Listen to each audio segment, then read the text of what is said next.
The number one habit of a confident man, having self-respect. A confident man knows that if he doesn't respect himself, no woman ever will. So, when a woman's behavior clashes with his values, he either calls it out or cuts her off. Because he knows that it hurts less to let the wrong woman go than to tolerate a lifetime of disrespect. Holding the door for her is bare minimum. You showing up to her crib with flowers is bare minimum. Before you walk in the restaurant, holding the door for her is bare minimum. Reassuring her is bare minimum. Making sure she's okay, calling her there and back, bare minimum. Driving her everywhere, bare minimum. Buying her food all the time, bare minimum. You got some men getting it twisted talking about, oh yeah, I held the door for her. That's princess treatment. Are you out your mind? She's a grown woman, bro. She can hold the door on her own. She can open it. She can drive herself. She can feed herself. Like, they're not looking for money. They're not looking for someone to open the door for them. They're not looking for someone to drive them around. They're looking for love. She wants a man, not a boy. She wants you to baby her. She wants to feel safe around you. She wants to feel like a girl around you. Matter of fact, when she's with you, she just wants to turn her brain off. She's not asking for much, by the way. Don't pick guys that think the bare minimum is more than enough for the girl. These are all given, by the way. A good man will always do that for you no matter what. Okay, I just need to get this off my chest. I don't know if anyone has the answer, but I just need to get it off my chest. Is chivalry dead? Is it dead? Is it gone? Is it not in existence anymore? Because I like to believe that it's out there, okay? I like to believe that there's still men who will treat you like, you know, like a chivalrous man. Like, I date men, so that's why I say men. But I don't know, is it out there? Like, are we still being nice to women like that? Because I see what people be saying online, and it sounds rough out here, okay? I hear the stories that my friends go through. I am newly single, and I am scared. I'm scared. Be nice to me. Like, is that so much to ask? Like, open the door for me, pump my gas for me. I'm not saying you gotta pay for the dinner and pay for my gas. I mean, it would be nice if you did, but I'm not saying you have to. I'm an independent woman. But, like, show me a little respect as a woman that I got ready and made the plans to come out with you. I'm scared. I'm scared of it out here, guys. So, I don't know. Let me know. What's going on, fellas? Don't forget to like and subscribe to the channel. Leave a comment down below. Let's get back to the video. When Lisa, she's a volunteer and part-time staff in the organization that I ran, when she was called a frog farmer, my life flashed before me. Like, I literally saw rows of frogs, like on a farm with human heads. And there was my ex-husband, and there were all my ex-boyfriends that lasted about 2 weeks at a time, because I thought that men were con artists. And I wanted to reveal the con before I fell for it. So I would poke them. I would deliberately antagonize them to see their real self before I got sucked in. And I got to see that antagonism actually brought out the worst in them. It didn't bring out their real self. It brought out their real instincts, their need to protect themselves from me, which is one of the worst things that we do with men. And it's something I hope we get to talk about. There's a hierarchy in what we pay attention to, and men and women both, we love being in a state of provide, of just wanting to give and able to give and provide what people need. And that's a happy place for most people. But when we're afraid, when we perceive a threat, when we feel under attack, we retract from giving to protecting. And we'll protect whatever we see as under attack. Ladies, the proverbial shots have been fired, and the men are not taking it lying down. They are clapping back, and they are saying that this is actually something that they shouldn't even have to say. It should be common sense. But please don't shoot the messenger. I'm just relaying back to you what the men have been telling me for the past decade. They do not mind pursuing. They do not mind taking the lead. They do not even mind initiating. What they don't want to have when it comes to dating is a one-sided situation. Most of their worst fear is that they pursue and they are labeled a creep. What you have to understand is that the Me Too movement had a powerful, powerful impact. It made men realize they cannot just approach women willy-nilly. They learned that not all their advances were wanted. And they are saying, look, we hear you. We need you to make very abundantly clear that the coast is clear to pursue. They're not looking for the women to step up and pursue, as some women have said. You know, they just want a woman to chase them and they want a woman to pursue them and they just want to be the girl in the relationship. Not what they're looking for. They are looking for you to remain squarely in your feminine energy, but they are looking for reciprocity. He's not looking for you to jump into the driver's seat, the masculine seat, and take over the wheel. He's simply asking you to participate from the passenger side. Be a co-pilot, so to speak. All right? Imagine he was a dog barking up the tree. He wants you to look down and say, yes, sir, you are barking up the right tree. No man who actually values himself and has self-respect is going to incessantly pursue a woman who is not giving him the signal that his interest is wanted, okay? That makes him go from pursuing to chasing, aka becoming a creep. Men have seen the screenshots where a man was shooting a shot and a woman felt it was inappropriate for him to holler at her, and she blasted him on social media for all the world to see. Men have seen men get accused of heinous things in groups on certain social media platforms. They have a very healthy level of fear when it comes to stepping up because they do not want to be accused of something that they are not. So they're saying, help us, help you. This is why in my course, The Dating Manual, I teach women specifically how to stay in their feminine energy while signaling to a man, come here, big guy. Let's keep this thing going. I like what you're doing here. My clients who employ these tactics have absolutely no problems with men pursuing. Matter of fact, many of them are getting married. Grab your copy of The Dating Manual if you haven't done so already. And guys, let me know in the comments, did I do you justice? I'm trying. I'm literally begging you to do nothing for men. Men do not want you to do anything for them. Don't justify it by saying men say they want this and say they want that. Your romantic life will change drastically when you understand this one very important concept. Stop listening to what men say they want and start paying attention to what men actually respond to. And in this video, I'm gonna break down what that concept actually means, how you're gonna implement it in your dating life, and how you're gonna use doing nothing to get the response from men that you actually want. We're gonna start off by discussing investing in yourself, because I promise you, once we connect the dots around this concept, everything for you will start to click and everything else will make sense. Men are the most attracted to the woman who invests the heaviest in themselves, not the woman who invests the heaviest in them. Let me break down this concept so it makes more sense to you. Let's think about when a guy approaches you at a party or at an event, what he actually is saying when he's saying how attracted or desirable you are. He'll say things like, wow, you're so beautiful. What is that speaking towards? How you take care of yourself. Oh my God, your skin is glowing. How you take care of yourself. Oh my God, you're so intelligent. How you take care of yourself. Oh my God, your body is amazing, so tight. How you take care of yourself. Notice, everything that a man would likely compliment you on is a compliment about not how you invest in other people, not how you invest in him, but how you invest in you. So when we understand that concept, then we have to understand that your value is really placed in how well you can consistently invest in yourself.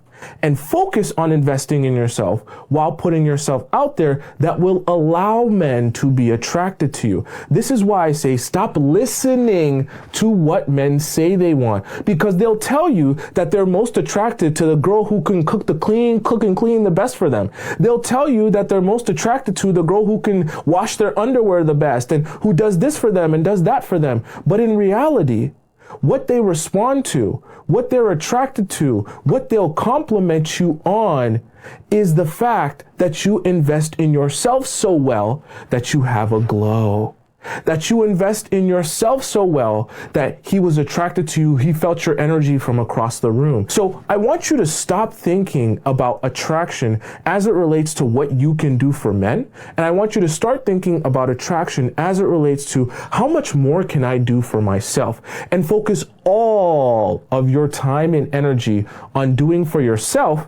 And then subsequently after that, putting yourself out there, which just means going out, doing things, doesn't have to be to the club. It could be to anywhere, to allow your energy, your glow, your investment in you to attract those high quality men.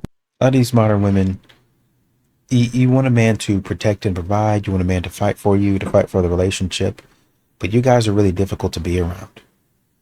With the way that you act, you're asking a man to sit up there and put up with you and your silly attitude for 30, 40, 50 plus years.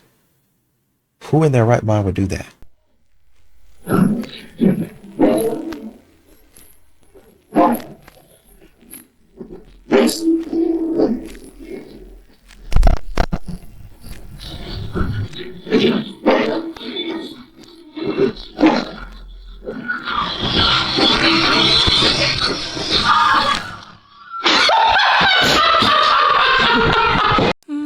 Okay, girl, breathe. I know it hurts. We've all been there.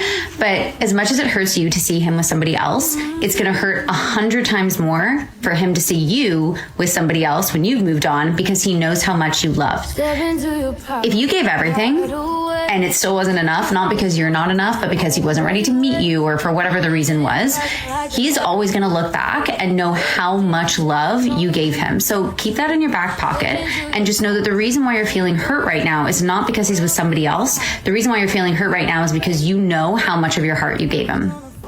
Most women think men leave relationships suddenly. They don't. Men usually check out months before they actually leave. And the scary part is, most women miss the moment it happens because the signs aren't dramatic. He still answers your texts. He still shows up, but the effort disappears. The deep conversations stop. The affection becomes routine instead of intentional. And slowly, you stop feeling chosen.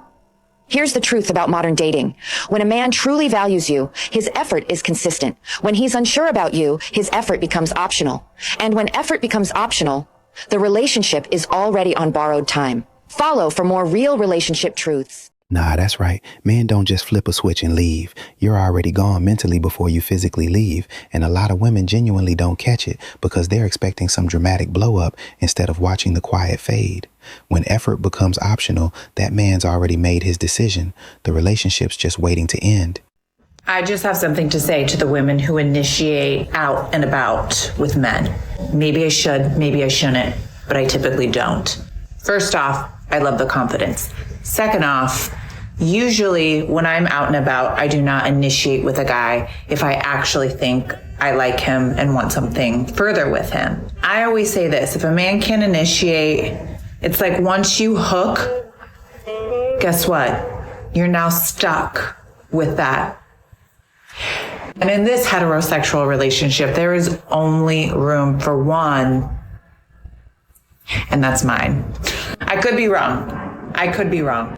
Yeah, that's the thing right there. A lot of men don't realize women actually want them to lead. But then when a man does step up and take that role, suddenly there's resistance. So men either initiate and get questioned, or they don't initiate and get called passive. That's why a lot of guys just opt out of the whole dynamic completely.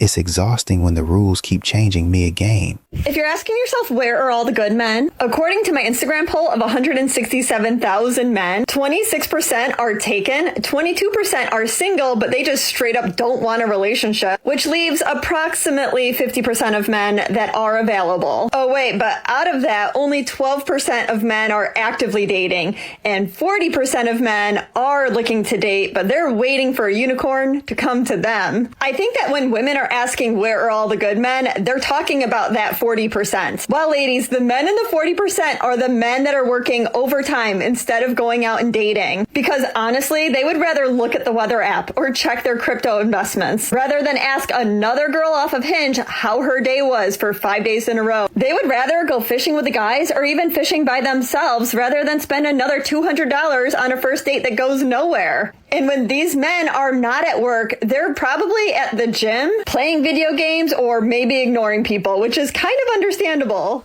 The bar that much.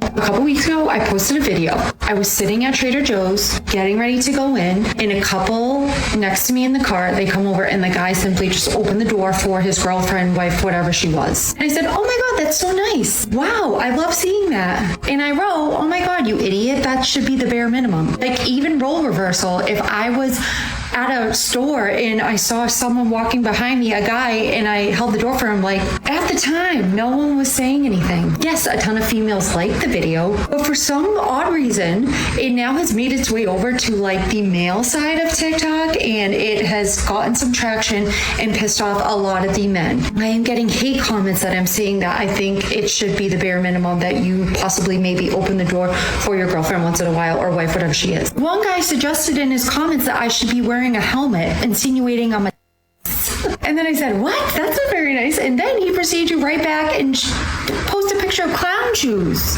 What am I missing here? You know, a lot of these modern women be posting thirst traps. Men see it, men take note of it, and then they move on. And what's kind of, it confuses modern women, because they were like, well, you know, he liked the photo. Why is he not hitting me up? Because I can't marry that. I can't do anything with that. You're on display for everybody. I don't want that.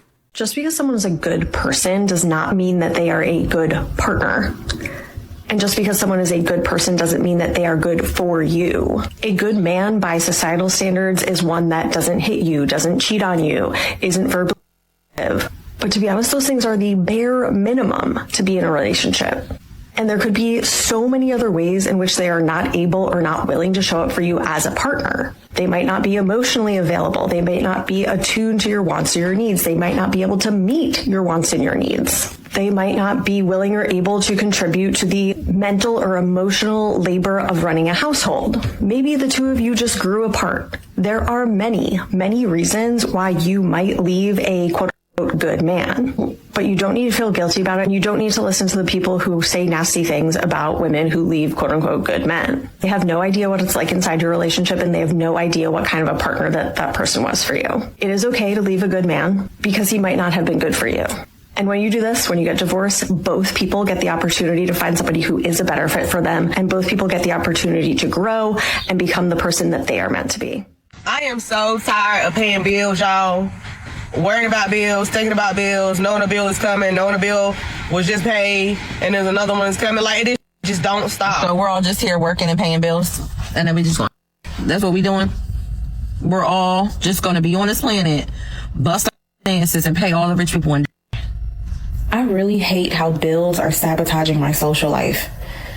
Like, I've gotten so wrapped up in the cycle of working and stressing about bills that I don't even go out anymore, guys. Like, I'm not in the mood to laugh. Like, I'm just straight work business mode. Like, I'm just always trying to get past the bills. And I feel like right now is the worst time to be drowning in bills. I'm really just sitting in my car right now contemplating why I'm going to work to pay bills and put gas in my car just to go back to work. Like, what are we doing? Like, I'm 31, almost 32, and like the prices of everything is so freaking ridiculous. It's annoying. Like, work, go home, work, go home. We get up every day and work to pay bills. We are not living to live. We are living to survive. And I still can't wrap my head around that. I saw a post today that says, I'm so glad we only live once because I can't do this again. And I felt that. No, I'm sorry. Like, have some fun? No, I'm okay. Maybe we could, like, have a... What the fuck? Dirty? No. I'm sorry, but that's not gonna happen. Like, you're just so... Hey, Yo! What the fuck? Do not touch me, bro. Yo, we don't touch me. Back up, dude. No means no. Back up. Okay. What is your problem? Do not touch me. I'm gonna get off this bike, bro. You men, all the same. Okay, well, dude, Do not touch me again, dude. Seriously. You're a man too, homie. Act like one. Okay.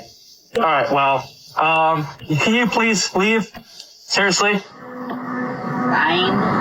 Bye, beautiful. Okay. Ew. No means no. He said no more than once. Why aren't there tons of women defending this man? Where is all the people calling this out? We all know if a woman made this video and she was being harassed by men, we would have both men and women rightfully calling it out. But it's okay when it happens to a man. If somebody says no and doesn't want to be touched, you don't touch them. But it never is treated like a big deal when it's a man on the receiving end. And that's not okay. Real talk, that's the issue right there. Consent goes both ways, period. A man says no, don't touch him. You respect that. Same standard. But yeah, the response is different, and that's what people don't want to admit. If the genders were flipped, this would be everywhere. That double standard is why a lot of men are just checking out from dating altogether. Can't blame them. You've been acting off lately. I've been noticing a pattern. What pattern? I help with bills, school stuff, groceries, all of it. But the second I have an opinion about your son... Because that's not your role. Then what is my role? You're my partner. You support us. Support how? Financially only? Don't make it sound like that. That's exactly what it sounds like.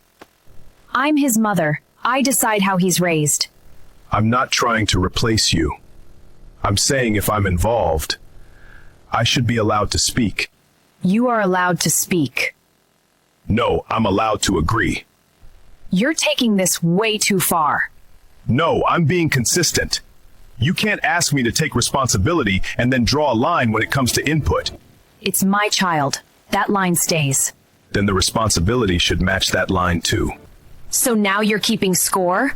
No, I'm setting boundaries. A real man wouldn't think like that. A real man wouldn't be asked to show up and then be told to stay quiet. You're making this about control. I'm making this about balance. If I'm expected to help raise him, then I need a voice in how that happens. And if I'm not okay with that, then we're not actually building anything together. Because right now it's a one-way setup. I carry the responsibility, but I'm locked out of the decisions. That's exactly right. You can't ask somebody to show up and invest in your family, handle real responsibilities, and then tell him he has no say when it comes to major decisions. That's not partnership. That's just using him as a resource. A real partnership means if you're in, you're actually in. Both ways, not just when it's convenient. Jordan, congratulations to you, not only for the Oscar, but for curving that motherfucker. For curving. Hey, baby, listen, you cannot be with me down in the valleys. You do not deserve to be with me at the mountaintop. Michael B. Jordan is totally right for this. Because when he was trying to be the man that she wanted, when he was doing all the things right, when he was doing everything that women say they want in a man, what did she do? She bounced. And so friend. And y'all always clap like it was cute. But who got the last laugh now? What awards Lori Harvey won except maybe a trip to the clinic? What acclaim has Lori Harvey's career had except another body? What has she done with her life since her and Michael B. Jordan broke up except have multiple relationships that did not work? See, the difference between men and women after a breakup a lot of the times is when women break up, they go in their hoe face, their hoe bag. They go out and have fun, which means that they're going to go and be promiscuous. Men, on the other hand, because we actually love unconditionally, we usually got to take some time and focus on ourselves. We get our body, our mind right. We start focusing on our purpose. And guess what? We come out better every time. I know for a fact, every time that I broke up or got out of a relationship with a woman, I came out better. There's not one time that can ever say, yeah, he fell off since he messed with me. And see, that's the difference between us. Salute to Michael B. Jordan. Congratulations on being the 6th black man to win that award. You deserve it, king. But even a better caveat, congratulations on you ignoring it and sending her back to the luxury apartments, the ugly money. I am showing y'all that I'm getting now. So he is funny as hell, man. I watch him on Instagram, man. He's cracking me up. So he's 100% correct. He's 100% correct. If true that she tried to, spin the block on him because back then she didn't want me But now I'm an Oscar winner. Now she all on me. One thing that's always puzzled me is why so many men are so desperate to cling to the idea that women only date men if they have money, despite so many women trying to tell them otherwise. But a recent interaction I had on that platform made it all make sense to me. So he subscribes, we exchange pleasantries, and then right away he launches in saying, sucks being 45, single, no prospects, because I'm not rich and treat women with respect. To which I reply, lots of women are willing to date men who don't have a lot of money, so maybe there's another reason that you're single. He completely ignores this. The next thing he says to me, can I, you? Obviously, I just leave him on red. I don't take those types of requests seriously. And he then follows up with, guess I don't have enough money.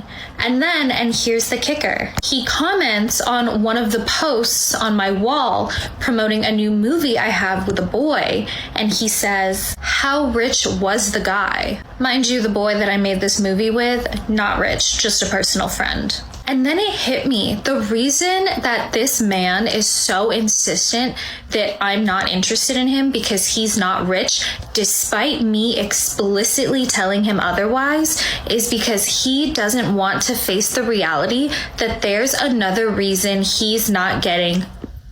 And it's because his personality stinks. In that entire interaction, he has given me zero reason to want him, but he's not ready to own up to the fact that there's something about him intrinsically that repels women. And I think that's why a lot of men keep trying to insist that women don't like them because they don't have money. They don't want to face the reality that it could be something else, and it could be something that's personal about them. You know, a lot of these modern women talk a lot of trash. A lot of trash. Well, I don't need no man. I don't want no man. But you know, if it just happens, it happened, yada, yada, yada. But then you get out there and you experience the real world. And you experience, oh shoot, all of that bravado I had, and all of that sticking my chest out, and all of that, oh, I don't need him, he this, and that. All that's going to go by the wayside. Once you figure out, man, maybe I didn't talk too much and I can't do it alone.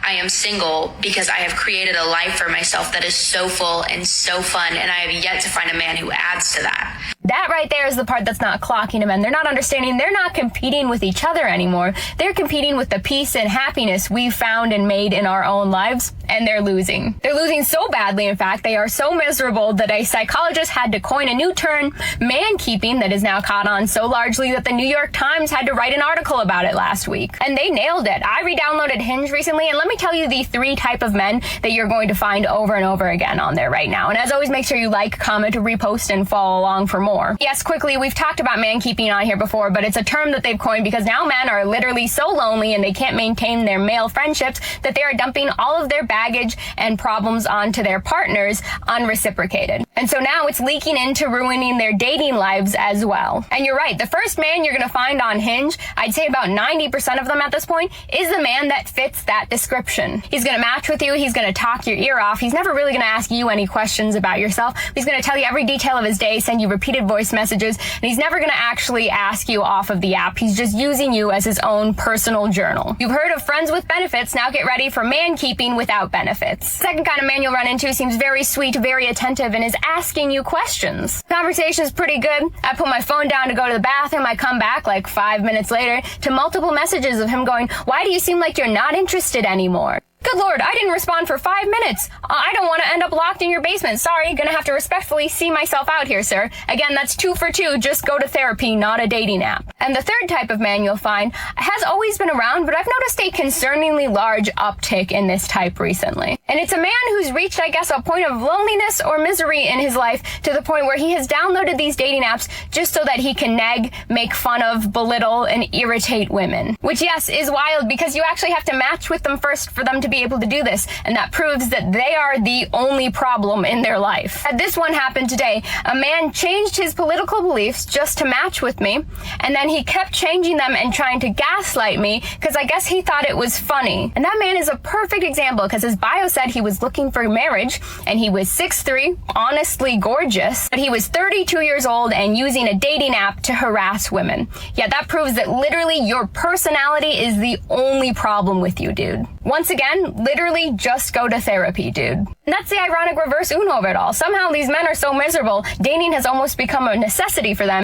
and dating is no longer a necessity for women. I honestly think that the reason why men aren't producing as much testosterone and aren't as masculine as they used to be is because women have put men in this little box to where, like, hey, look, listen to what I say or you're going to jail. Basically, once a woman says, oh, I like a man that's going to put me in my place, I like this, I like that. Oh, but once you try to do those things, you're going to jail. She's calling the cops. Any acts of aggression, you are going to jail. Even if they get there, if the man has a black eye and scratches all over his face and the woman says, no, he was the aggressor, he is going to jail because society naturally looks at the man, especially a black man, as being aggressive. You know what I mean? And so I think that men have become so complicit with just not wanting to get in trouble or not wanting to be seen as the bad guy. They kind of have fallen back a little bit. You know, women, you see them living loud and proud. You cannot tell a woman how to live her life at all. She goes online and openly says she beats men. She goes and does all these things and says all these things. And it's like, it's celebrated that women beat men. You know, I'm like, oh yeah, it's just kick that in his chest. Like, you know what I mean? If a man came online and said, yes, I openly beat, everyone's going to be like, you're a monster, you're going to jail. You know what I mean? And then don't try to tell a woman's kids what to do. She will actually put her hands on you for even just trying to tell her kids, hey, don't do that. Not even in a disrespectful way. You know what I mean? And I think that men naturally don't like drama. So they try to stay away from those type of, like, just the situation in general. And so I think that what we're seeing when they're saying men are producing less testosterone, I think it's because the women are producing more testosterone. And that's where I think a lot of times people are like, oh, I have PCOS. I think that it's just women just naturally becoming masculine in a way, you know? And again, a lot of these women shouldn't even have the jobs that they have because they should have cases against them, but because the cops come out and they choose the woman's side, they don't. You know what I mean? The man, they're stuck with this for their lives. You know what I mean? And so I don't know. I was just thinking about that today, and I was just like, you know what's crazy is, like, I just don't hear the deep voices anymore. Like this one woman said, she's like, you know, men used to have deep voice. I'm like, I heard a deep voice a couple weeks ago, and I was like, instantly, like, I was drawn to attention because I hadn't heard one in a long time. You know what I mean? It's like you see things, like, even in the 90s when I was a kid in the 90s, but like I see the pictures of the men in the 90s, I hear their voices from the 90s, I'm just like, wow, like they were completely different from the men nowadays. Even the men nowadays have become so complicit that they're like, oh yeah, you know, if you want to sleep with, you know, someone, you know, we don't have to be anything serious, it's fine. It's like men used to be like, nah, bitch, like you not sleeping with nobody. Even if they're cheating on you behind your back, like they're still not gonna let you to a thing. You know what I mean? But they've come so just under the radar that they will even let women now openly sleep around and say, oh, we're not together, just so that they don't have smoke with these women. And it's kind of weird, and it's kind of like, I just don't know, it's just like a weird turn of events for this generation that I'm currently living in. That I could have a conversation with him, that he could be here with me, that he could have chosen me. Trying to get a guy to commit or trying to see where things go, I indulged in hookup culture. Why am I not good enough to date? If you want to hook up with me, why do you not want to date me? And then it's like, is it my personality? Am I that insufferable? When I tell people that I've never officially been on a date with someone, they don't believe me. But to me, a date is like actually going to a nice restaurant that someone's planned, and I've never had that. Clearly, I'm not doing something right. If you do not want to be with her, just when I was little, I really didn't think it was going to be this hard to find someone. When, like, I don't know how to fix this. I just want a family. I had to come to terms with knowing that I'm not a woman that men commit to or love. They want, but I've never had any big romantic gestures. So it happened again. I had a date cancel on me, and I got stood up. And I have been stood up. I know I deserve better.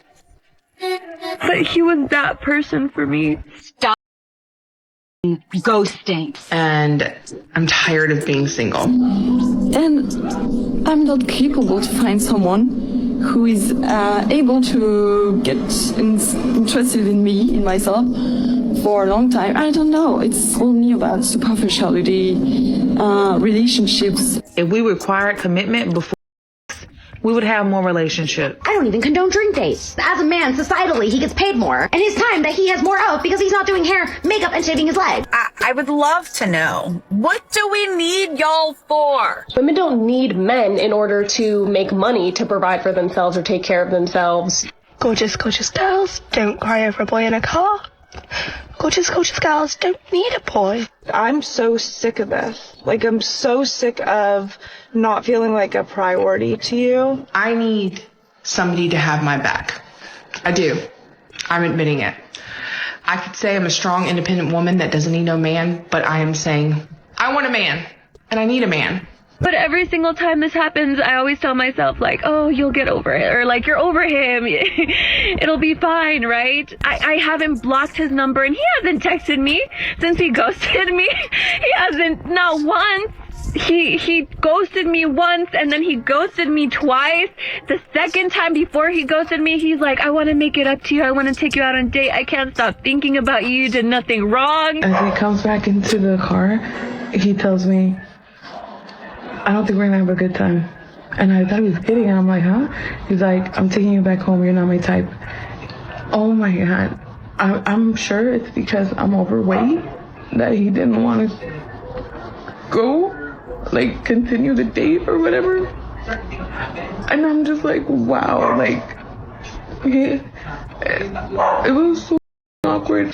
But people don't just want to date me in my day-to-day life. Like, if he was actually interested, then the date probably would have gone better, you know?